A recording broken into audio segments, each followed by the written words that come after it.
गढ़ में गरजे भाजपा प्रदेश अध्यक्ष स्वतंत्र देव सिंह। मैनपुरी में भाजपा के प्रदेश अध्यक्ष स्वतंत्र देव का बयान, कहा कि हम 2017 में भाजपा जिन 81 सीटों पर हारी थी, उन सभी सीटों पर पार्टी के निर्देशों पर मैं खुद पहुंच रहा हूं, जिससे कि वहां की सभी सीटों पर जीत मिल सके। मथुरा में मंदिर निर्माण पर उप मुख्यमंत्री केशव प्रसाद मौर्य के ट्वीट पर किए सवाल पर बसते दिखे प्रदेश अध्यक्ष। सपा अध्यक्ष अखिलेश यादव को लेकर कहा कि जिस रास्ते पर अखिलेश यादव जा रहे हैं, जिन्ना को उभार रहे हैं, देश में फिर से दंगा राज करवाना चाहते हैं। पिछले 4.5 सालों से हिंदू हो या मुस्लिम हो, आपस में न लड़ रहा है न झगड़ रहा है, दोनों ही गरीबी से लड़ रहे हैं। सरदार पटेल की जिन्ना से तुलना को लेकर कहा कि यह देश के लिए घातक है और स्वतंत्रता सेनानियों के लिए भी घातक है। स्वतंत्र देव सिंह मुलायम का गढ़ कहे जाने वाली मैनपुरी की लगातार सपा के कब्जे में रही 109 सुरक्षित विधानसभा क्षेत्र में आज कार्यकर्ताओं के साथ बैठक कर सभा को संबोधित करने पहुंचे थे। ब्यूरो रिपोर्ट, मैनपुरी समाचार 24।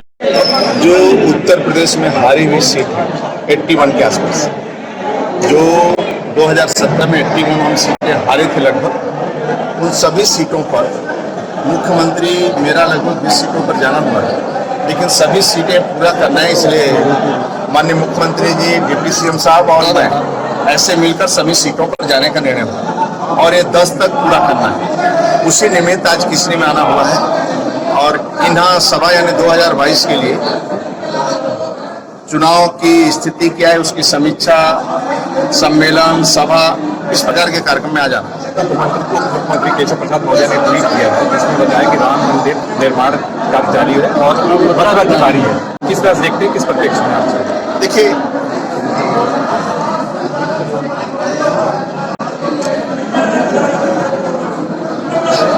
अभी विकास के मुद्दे पर हम चुनाव लड़ेंगे, विकास के आधार पर चुनाव लड़ेंगे, राष्ट्रवाद पर चुनाव लड़ेंगे, ईमानदारी के नाम पर चुनाव लड़ेंगे। राज्य के अंदर बहुत दिनों से ईमानदार नेता नहीं मिला, देश को ईमानदार नहीं नेता मिला। 70 सालों बाद कई नेता है बीजेपी के छोड़ कोई ईमानदारी से गरीबों की चिंता नहीं किया, चाहे प्रधानमंत्री सड़क योजना हो, चाहे गरीब के कल्याण की बात।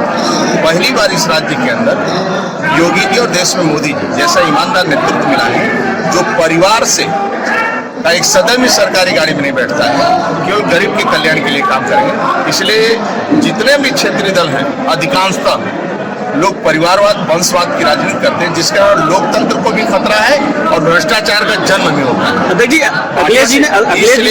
इसलिए जिस रास्ते पर अखिलेश यादव जा रहे हैं, जिन्ना को उभार रहे हैं और फिर से दंगा राज में करवाना चाहते हैं, पिछले 4.5 सालों से हिंदू हो चाहे मुसलमान हो, आपस में न लड़ रहा है न झगड़ रहा है, दोनों मिलकर गरीबी से लड़ रहे हैं।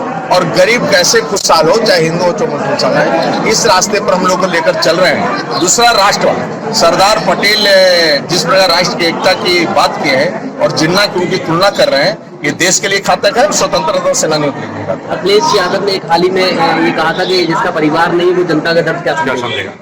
परिवार होना आवश्यक बात है, लेकिन परिवार ही राजनीति कर रहा है और उस पार्टी में रहने वाला कोई कार्यकर्ता न राजनीति करे, वो राष्ट्रीय अध्यक्ष न बने, लोकतंत्र के लिए खतरा नहीं, संविधान के लिए खतरा है। यदि उस दल में रहने वाला 50 सालों से कोई कार्यकर्ता काम कर रहा है, केवल मुलायम सिंह जी पास अखिलेश ही ऐसे हैं और उसमें एक से एक लीडर थे, वो राष्ट्रीय अध्यक्ष न बने, तो देश के लिए खतरा है, संविधान के लिए खतरा है। इसीलिए कांग्रेस और ये मथुरा में